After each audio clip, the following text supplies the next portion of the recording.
अमिताभ जी, मैं सोच रही थी कि शायद अब कहीं पर बोलेंगे कि मैं राज्यसभा जाऊंगा या मैं केंद्र में भूमिका निभाने जा रहा हूं या मैं नहीं जाऊंगा, ऐसी कोई बात वो शायद कहते, लेकिन केवल एक फेयरवेल स्पीच उनकी ये सुनाई दे रही है मुझे।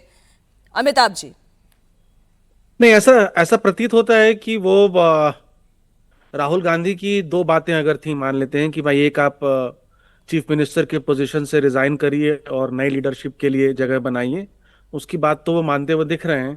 पर दूसरी बात जो है कि उनको स्टेट पॉलिटिक्स से दूर रखा जाए और नेशनल पॉलिटिक्स में इंटीग्रेट किया जाए, या तो राज्यसभा मेंबर बनाया जाए या कोई और बड़ा पद दिया जाए, उस बात के लिए मुझे नहीं लगता है कि अभी वो तैयार हैं।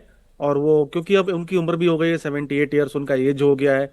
कहीं ना कहीं इस पूरे डील में वो कोशिश करेंगे कि उनके बेटे को एक अच्छा कैबिनेट का पद, या ये भी चर्चा हो रही है क्योंकि वो कुरुबा समाज के लीडर हैं, 7% आबादी है कुरुबा समाज की, तो उनके बेटे को एक डिप्टी चीफ मिनिस्टर पोस्ट या एक बड़ी पोस्टिंग मिले।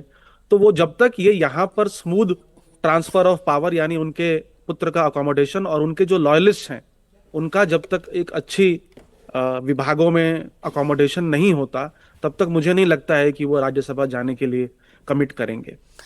विनोद अग्निहोत्री जी, आप तो कांग्रेस पार्टी के काम करने का स्टाइल समझते हैं।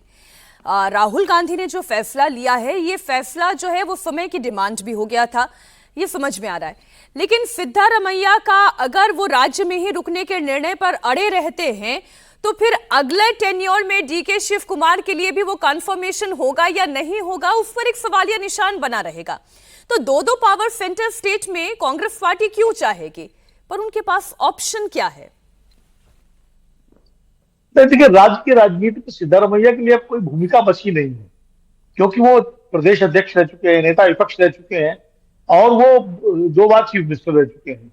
इसके अलावा अब वो दोबारा पार्टी के प्रदेश अध्यक्ष बन जाए, ये संभव नहीं है। ये हो सकता है कि वो अपने किसी व्यक्ति को, अपने किसी विश्वस्त को प्रदेश अध्यक्ष बनवा दे पार्टी का, क्योंकि डीके शिव कुमार पद छोड़ेंगे अब मुख्यमंत्री बनने के बाद। और डील भी यही हुई होगी कि भाई प्रदेश अध्यक्ष का पद जो है सिद्धारमैया के किसी खास व्यक्ति को दिया जाए। रही बात सिद्धारमैया की भविष्य की, तो अभी राज्यसभा का मामला अभी आज थोड़ी अनाउंस करेंगे वो, अब उस पर फैसला होगा, उसके बाद अनाउंस होगा।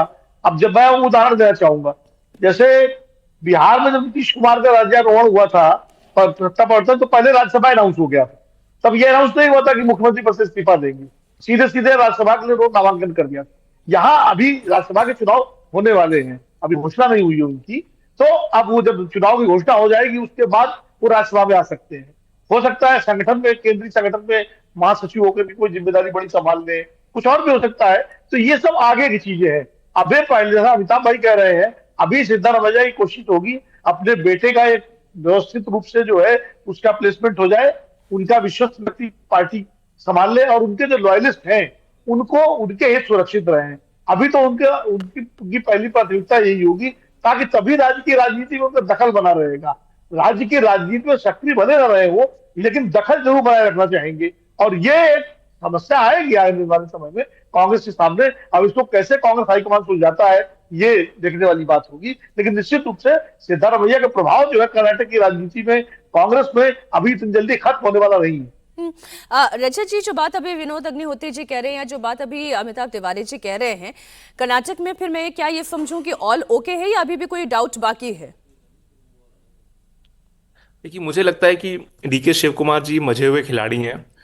एक बार जब कुर्सी जाती है, सत्ता जाती है, तो वापस कितना इन्फ्लुएंस रह जाता है सिद्धारमैया का, मुझे डाउट है। और जिस तरह से एपिटाइट दिखाई है राजनीति में डीके शिव कुमार ने, बहुत ही कम लीडर्स होंगे पूरे कांग्रेस पार्टी में जिनके अंदर उतनी भूख है सत्ता के लिए। और वो उसके लिए उन्होंने लगातार पेशेंटली संघर्ष भी किया है, सिस्टम को भी माना है, डिसिप्लिन को भी वरीयता दी है। और फाइनली जब उनको मौका मिला है तो मुझे नहीं लगता वो 1 इंच भी जगह छोड़ेंगे। सिस्टम उनका होगा, टीम उनकी होगी, और कोशिश ये करेंगे जो पिछले 3 साल से जिस तरह से सरकार लगभग विभाजित रही है और इस पे गवर्नेंस पर भी इम्पैक्ट पड़ा है, कम से कम उसको सुधार सके। बीजेपी की भी स्थिति संगठनात्मक रूप से उतनी सुदृढ़ नहीं है कर्नाटका में। इस चीज का फायदा उठाते हुए जो असली गोल होगा शिव कुमार का, वो यही होगा कि कैसे अगला टर्म में चुनाव ये जीत सकते हैं और एक रिकॉर्ड बना सकते हैं, क्योंकि टिपिकली हर 5 साल बाद सत्ता बदलती है वहां पर।